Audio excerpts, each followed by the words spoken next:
नमस्कार, आप देख रहे हैं डॉक्टर साहिब, आपके साथ मैं हूं मुस्कान और आज मेरे साथ मौजूद है डॉक्टर अर्चना लोखंडे। आपको बता दें कि ये बिहार की जानी मानी डर्मेटोलॉजिस्ट है। मैम नमस्कार, बहुत बहुत स्वागत है। Thank you very much. Ma'am आपसे हमने कई चीज़ों पे बात किया है, स्किन केयर पे बात किया है, एक्ने पिंपल, इन सब तमाम चीज़ों पे आपसे बात की है। मैं आज आपसे जानना चाहूँगी जेनिटल स्किन केयर पे। मैं आपसे जानना चाहूँगी कि किस तरीके से इसका स्किन केयर करें, क्या कुछ है, आपसे विस्तार में जानना चाहेंगे।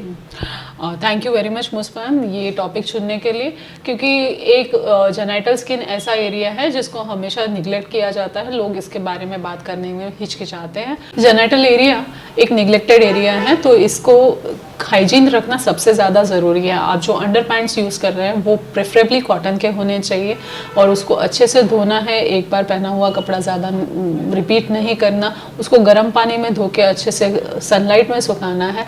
बहुत बार फ्रिक्शन के वजह से या पसीने के वजह से वहाँ पे इचिंग के प्रॉब्लम, फंगस का इन्फेक्शन होने की ज़्यादा चांसेस रहते हैं। महिलाओं में बहुत बार कैंडिडियासिस की परेशानी होती है या टीनिया या फंगस का जो इन्फेक्शन है, दांत दिनाई जिसको बोलते हैं, वो बहुत बड़ा कॉमन हो गया है।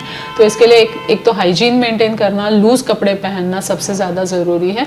वहाँ पे स्पेशल अगर फीमेल्स के बारे में बात करें तो वी वॉशेस वगैरह आते हैं या जो भी जेनिटल हाइजीन इंटीमेट वॉशेस आते हैं, जनरली उनसे की ज़रूरत नहीं रहती, क्योंकि भगवान ने उस एरिया में कुछ बैक्टीरियाज रखे हैं जो वो एरिया को क्लीन करने का काम करते हैं। तो बहुत ज़्यादा हार्ड सोप यूज़ नहीं कीजिए, जेंटल सोप के साथ, वाटर के साथ उसको क्लीन कर सकते हैं। उसको ड्राई करना सबसे ज़्यादा ज़रूरी है। बहुत बार हम टॉयलेट पेशाब जाते हैं, उसके बाद उस एरिया को ड्राई नहीं करते, तो उसकी वजह से मॉइस्चर उस एरिया में बना रहता है। तो रात के समय में ढीले कपड़े पहनिए और हर बार उसको ड्राई करिए। ड्राई करना बिल्कुल नहीं भूलना है।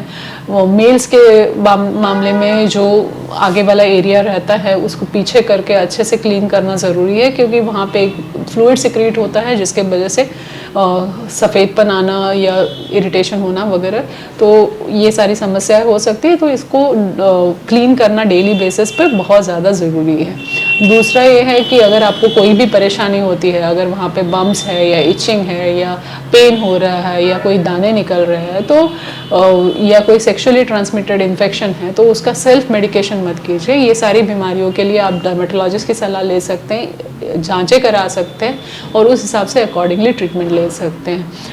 हेयर रिमूवल करने के लिए बहुत बार लोग वहाँ पे वैक्स करते हैं या ट्रिमर का यूज़ करते हैं, तो बहुत सारी चीज़ें हैं। बहुत बार हेयर रिमूवल क्रीम्स वगैरह यूज़ करने की वजह से इरिटेशन, रैशेस वगैरह हो जाते हैं। तो ट्रिमिंग करना सबसे आसान तरीका है। अगर आप चाहते हैं तो लेज़र हेयर रिमूवल भी करा सकते हैं वो एरियाज़ में, बट हाइजीन मेंटेन करना, हेयर शॉर्ट रखना या प्रॉपर प्रोडक्ट्स यूज़ करना, बहुत ज़्यादा फ्रेगरेंस वाली चीज़ें वगैरह वहाँ पे ना यूज़ करें और इन सब चीज़ों से जुड़ी हुई प्रॉब्लम्स को अनदेखा ना करें, क्योंकि उससे और दूसरी समस्याएं हो सकती हैं। और साथ ही मैं आपसे ये भी जानना चाहूँगी कि जब भी बात जेनिटल की स्किन केयर की आती है, फिर हाइजीन की आती है, तो कई बार लोग उसको अनदेखा करते हैं।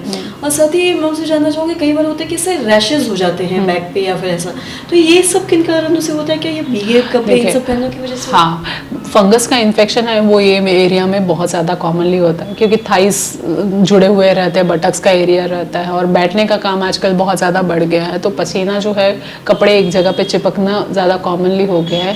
पहले के हिसाब से जीन्स जो है वो कॉमनली लोग यूज़ करते हैं, लेगिंग्स जेगिंग्स ऐसे यूज़ करते हैं, तो उसकी वजह से भी पसीना वो एरिया में ज़्यादा रहता है। और धीरे धीरे फंगस जो है वो हमसे स्मार्ट हो गई है और बहुत ज़्यादा प्रॉपरली मेडिकेशन नहीं करने की वजह से या गलत तरीके की दवाई बहुत समय तक लेने की वजह से वो रेजिस्टेंट हो गई है, तो उसके वजह से इन्फेक्शन ट्रीट करना डिफ़िकल्ट हो जाता है। बहुत बार इन्फेक्शंस क्या होते हैं कि एक दूसरे की चीज़ें इस्तेमाल करने के वजह से शेयर हो जाते हैं, या हस्बैंड से वाइफ को, वाइफ से हस्बैंड को शेयर हो जाते हैं। तो इसीलिए घर में सबकी हाइजीन बहुत ज़्यादा ज़रूरी है, क्योंकि ये समस्या है हम एक दूसरे को, स्पेशली पार्टनर्स एक दूसरे को शेयर करते हैं, इसीलिए। सर मैम बहुत बहुत शुक्रिया तमाम जानकारी देने। Thank you very much. तो आशा करते हैं दर्शकों की जो तमाम जानकारी है आपकी लाभदायक रही हो। तो आज की इस वीडियो में इतना ही। अगर आपने अब तक हमारे चैनल को सब्सक्राइब नहीं किया तो तुरंत के लिए साथ ही हमारे फेसबुक पेज को लाइक करें। तो देखने के लिए आपका धन्यवाद।